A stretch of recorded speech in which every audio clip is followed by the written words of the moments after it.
கோபுரம் டிவி நேயர்களுக்கு இனிய வணக்கம். இன்று பிறந்தநாள் காணும் மற்றும் மணநாள் காணும் அத்துணை சகோதர சகோதரிகளுக்கும் எங்களது இனிய வாழ்த்துக்கள். பாபாவின் ஆசிகளோடு பல்லாண்டு காலம் நீங்கள் எல்லா வளங்களும் செல்வங்களும் பெற்று நலமுடன் வாழ வாழ்த்துகிறோம். பாபா அழைக்கிறார். அவரின் பொன்மொழிகளை கேட்பதற்காக, நம் பிரச்சனைகளை தீர்த்து வைக்கும் அற்புதமான கூட்டு பிரார்த்தனை செய்வதற்காக, மேலும் மனம் ஒருநிலைப்படவும் மனம் அமைதி பெறவும் அற்புதமான தியானம் செய்யவும் பாபா அழைக்கிறார். பாபா நம் கரங்களை பிடித்து அழைத்துச் சென்று அற்புதம் நிகழ்த்தவிருக்கிறார். வாருங்கள், பாபாவின் பொன்மொழிகளை தரிசனம் செய்வோம். அன்பு குழந்தையே, நான் உன்னை என் உள்ளங்கைக்குள் வைத்திருக்கின்றேன். என் இதயத்திற்குள் பத்திரமாக வைத்துள்ளேன். என் கண்மணியைப் போல பராமரிக்கின்றேன் என்பதை உணர்ந்து கொள்ளவே உன்னை முன்னும் பின்னும் பக்கவாட்டிலும் எல்லா திசையிலும் இருந்து பாதுகாக்கின்றேன் என்று சொன்னேன். என் வார்த்தைகள் மீது நம்பிக்கை வை. என் மீது நம்பிக்கை வைத்து என் நாமத்தை துதியுங்கள். உங்கள் கோரிக்கைகளை நிறைவேற்றி உங்கள் பிரார்த்தனைகள் அனைத்திற்கும் பதில் கொடுக்கவே நான் அவதரித்து வந்தேன் என்பதை உணர்ந்து கொள்ளுங்கள். சாயி நாமத்தை மிஞ்சிய சக்தி வேறொன்றுமில்லை. சாயி நாமம் உச்சரிக்கப்படும் இடங்களில் சாய்பாபா நேரடியாகவே தோன்றுவார் என்பது சத்தியம். உன் அப்பா சாய் இருக்கிறேன், கலங்காதே.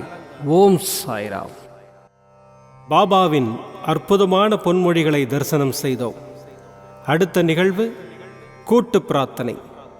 நம் மனநலன் சார்ந்த பிரச்சனைகளுக்காகவும் உடல் நலன் சார்ந்த பிரச்சனைகளுக்காகவும் மற்றும் நம் அனைத்து விதமான பிரச்சனைகளுக்காகவும் சாய்நாதரிடம் கூட்டு பிரார்த்தனை செய்வோம்.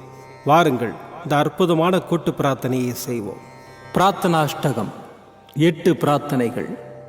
சாந்தமான மனம் கொண்ட சாயிநாதரே, அறிவின் சிகரமே, அன்புள்ளம் கொண்டவரே, கருணை கடலே, உண்மையின் இருப்பிடமே, மாயை என்னும் இருளை அகற்றுபவரே, ஜாதி மத பேதங்களுக்கு அப்பாற்பட்டவரே, எங்களின் புரிந்து கொள்ளும் திறமைக்கு அப்பாற்பட்டவரே, அன்பின் இருப்பிடமே, ஷீரடி வாழ் இறைவனே, என்னை காப்பாற்றும், என்னை காப்பாற்றும். ஞான சூரியனே, ஞானத்தை வழங்குபவரே, பக்தர்களின் மனங்களில் உலவிடும் பரமஹம்சரே, அனைத்து நன்மைகளுக்கும் காரணமானவரே, தங்களை சரணடைந்தவரை காப்பவரே, படைக்கும் தொழில் புரியும் பிரம்மாவும் காக்கும் கடவுளான விஷ்ணுவும் நீங்களே. 3 உலகங்களையும் யுகங்கள் முடிவில் தன்னுள் ஐக்கியமாக்கிக் கொள்ளும் ருத்திரனும் தாங்களே. நீங்கள் இல்லாத இடம் இந்த பூமியில் ஏது? எல்லாம் அறிந்த இறைவன் நீங்கள். எங்கள் எல்லோரின் இதயங்களிலும் வசிப்பவரும் நீங்களே. எனது எல்லா குற்றங்களையும் மன்னிக்க வேண்டும் என்று வேண்டி கேட்டுக்கொள்ளுகின்றேன். அலை அலையாய் தொடர்ந்து வரும் சந்தேகங்களையும் மனமயக்கங்களையும் போக்குவீராக. நீங்கள் கோமாதா, நான் பிறந்த இளங்கன்று. நீங்கள் சந்திரன், நான் சந்திரகாந்த கல். தங்கள் பாதங்கள் கங்கை நதி. பணிவுடன் இந்த தாசன் உங்கள் பாதங்களில் தலை வணங்குகிறேன். உங்கள் கைகளை என் தலைமீது வைத்து ஆசை கூறுங்கள். என் கவலைகளும் துன்பங்களும் பறந்தோடட்டும். இந்த கணு தங்களின் தாசன். இந்த 8 துதிகளையும் கூறி நான் உங்களை சாஷ்டாங்கமாக நமஸ்கரிக்கின்றேன். எனது பாவங்கள், துன்பங்கள் மற்றும் ஏழ்மை நிலை இவை யாவும் உடனடியாக விலகி ஓடட்டும். ஓம் சாய்ராம், ஓம் சாய்ராம், ஓம் சாய்ராம். அற்புதமாக கூட்டு பிரார்த்தனை செய்தோம். பாபா நம்முடைய கோரிக்கையை ஏற்று நிச்சயமாக நமக்கு அற்புதங்களை செய்வார் என்பது சத்தியம். இனி கண்களை மூடி பாபாவை மனதில் நிறுத்தி பாபாவின் அற்புதமான சக்தி வாய்ந்த மந்திரத்தை அனுபவிப்போம். ஓம் ஸ்ரீ சாயிநாதாய நமஹ. ஓம் ஸ்ரீ சாயிநாதாய நமஹ.